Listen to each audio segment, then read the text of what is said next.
Friends, तो कैसे हैं आप सब। Shri Radhe Radhe. C foundation business economics में चैप्टर सेकंड हमारा चल रहा है। पिछली जो हमारी वीडियो थी उसके अंदर हमने कंप्लीट किया था प्राइस इलास्टिसिटी होती क्या है, कितने टाइप की होती है। तो प्लीज़ अगर आपने वो वीडियो नहीं देखी है तो इस वीडियो को यहीं पे पॉज कर दें और उस वीडियो का जो लिंक है वो डिस्क्रिप्शन में है। पहले आप जाके समझें कि प्राइस इलास्टिसिटी होती क्या है, कितने टाइप की होती है, क्योंकि इस वीडियो को देखने का कोई फ़ायदा नहीं होगा अगर आपको पता ही नहीं होगा प्राइस इलास्टिसिटी ऑफ डिमांड होती क्या है। ठीक है, आज हम कंप्लीट करेंगे factor influencing price elasticity of demand and limitation of price elasticity of demand.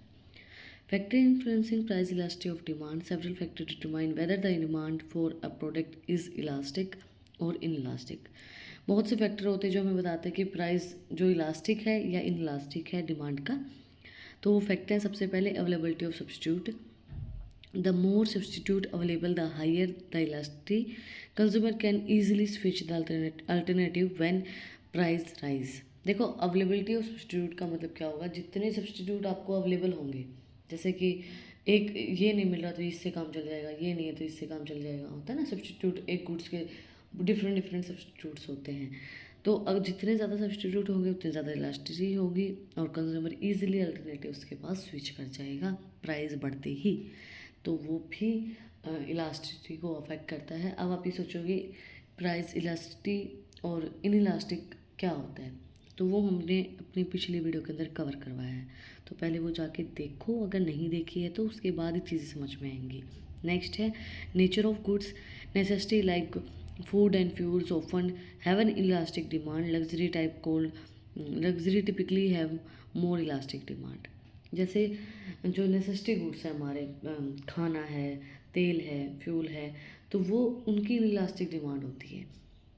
But जो लग्जरी टिपिकली जो गुड्स होते हैं उनकी इलास्टिक डिमांड होती है। Proportion of income spent, product that take up a significant proportion of income tends to have a higher elasticity.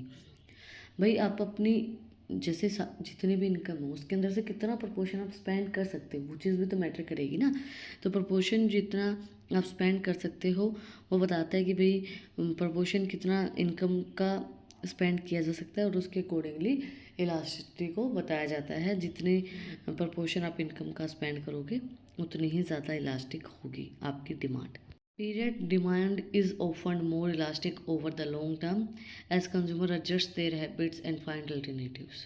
देखो, demand जो है वो ज़्यादा इलास्टिक होती है लंबे समय तक अगर हम बात करें तो, क्योंकि कंज्यूमर जो है वो एडजस्ट करने में टाइम लगाता है और अपनी हैबिट बनाने में टाइम लगाता है और अल्टरनेटिव फाइंड करने में भी टाइम लगाता है। तो इसलिए इलास्टिक में क्या होता है कि लॉन्ग टर्म चीज़ें चलती हैं, फॉर लॉन्ग टर्म। नेक्स्ट है addictiveness or habitual consumptions. Goods like cigarettes and alcohol tends to an inelastic demand due to addiction or habitual use. देखो, एक सिंपल सी चीज़ मैं आपको बताती हूँ।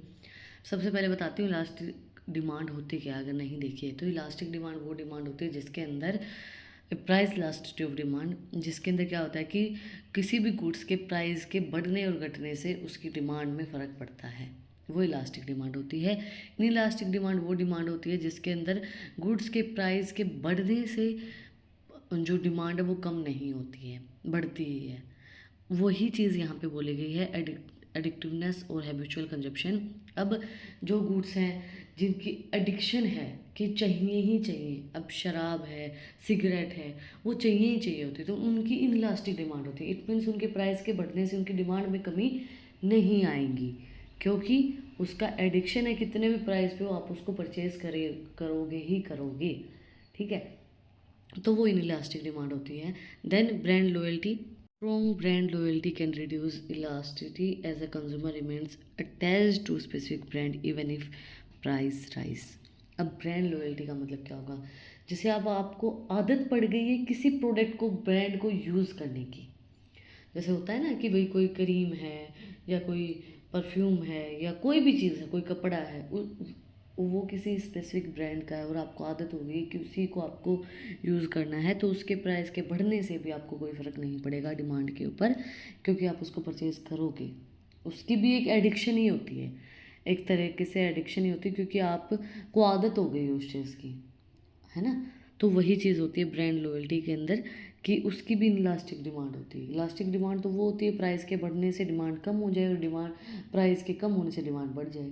इनलास्टिक डिमांड वो होती है जो प्राइस के बढ़ने से डिमांड बढ़ती है, घटती नहीं है। इसी तरीके से जैसे ब्रांड लॉयल्टी है या फिर अल्कोहल का या सिगरेट्स का एग्जांपल दिया गया था, इनके प्राइस के बढ़ने से इनकी डिमांड में कोई फ़र्क नहीं पड़ता है, एज इट इज़ ऐसी ही रहती है। देन नेक्स्ट आता है हमारा limitations of price elasticity of demand. While PED is a powerful tool, it has its limitation recognization these constraint help in applying PED with more balanced and realistic approach. PED का मतलब क्या होगा? Price elastic of demand, short form में बोला गया है।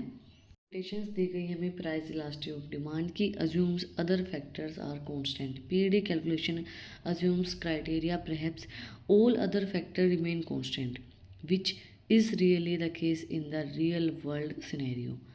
PED क्या सोचता है जब कैलकुलेशन करता है कि सारे जो फैक्टर हैं प्राइस अलग और सब चीज़ों के अलावा कैलकुलेशन करते हुए अदर फैक्टर सब कांस्टेंट रहते हैं। प्राइस इलास्टिसिटी डिमांड हमारा ये सोचता है कि प्राइस को छोड़ के सब फैक्टर कांस्टेंट हैं। Difficult to measure accurately determine a percentage change in the price and demand can be challenging due to the market dynamics. Accurately measure करना कि कितना डिमांड चेंज होने से कितना प्राइस के अंदर चेंजमेंट आ रहा है, तो वो चीज़ डिफ़िकल्ट हो सकता है क्योंकि जो मार्केट होती है वो डायनेमिक होती है। डायनेमिक का मतलब होता है गतिशील, according to the situations, according to the circumstances, according to the trends change होती रहती है मार्केट, तो डिफ़िकल्टी उस चीज़ को डिफाइन करना। Ignorance consumers psychology. PD does not account for a consumer perceptions, preference और irrational behaviour which can influence demand. देखो, ignore की जाती है कंज्यूमर की साइकोलॉजी को कि भाई कंज्यूमर किस साइकोलॉजी से काम करता है, किस साइकोलॉजी से चीज़ें परचेज करता है। तो पीडी उस चीज़ को नहीं देखता है कि कंज्यूमर की क्या प्रेफरेंस है, क्या उसका बिहेवियर है, क्या उसका परसेप्शन है, नहीं। और वो ना ये सोचता है कि भाई वो उस चीज़ को इन्फ्लुएंस कर सकता है डिमांड को, तो इस चीज़ को इग्नोर करता है। Short term versus long term. Elasticity can differ significantly in the short term and long term complaining predictions. देखो, इलास्टिसिटी जो होती है वो डिफरेंट हो सकती है शॉर्ट टर्म और लॉन्ग टर्म में। शॉर्ट टर्म में अलग तरीके से काम करेगी, लॉन्ग टर्म में अलग तरीके से काम करेगी, तो उस चीज़ का प्रिडिक्शन करना थोड़ा सा डिफिकल्ट हो सकता है। That's it for today. अगर आपको कुछ भी डाउट है, कुछ भी पूछना है तो कमेंट में मुझसे पूछ सकते हैं। इसी के साथ हमारा प्राइस इलास्टिसिटी ऑफ डिमांड का टॉपिक कंप्लीट हो गया है। और अगर आपको इन टॉपिक्स की पीडीएफ चाहिए तो टेलीग्राम चैनल का लिंक डिस्क्रिप्शन में है, वहाँ पे भी जाके आप मुझे फॉलो कर सकते हैं अच्छी इंटरेस्टिंग रील्स को देखने के लिए। और कुछ भी पूछने के लिए अगर कोई डाउट रहता है तो आप लोग मुझे इंस्टाग्राम पे भी डीएम कर सकते हैं, उसका लिंक भी डिस्क्रिप्शन में है। और अगर यहाँ तक वीडियो को देखा है तो सब्सक्राइब के बटन पर भी एक मुक्का मार दो और बेल आइकन प्रेस करो ताकि जो सबसे पहले अपडेट है वो आप लोग के पास आए। फिर मिलते हैं एक नई वीडियो के साथ, एक नए टॉपिक के साथ। Like share subscribe. Thank you for watching my video and enjoy your life.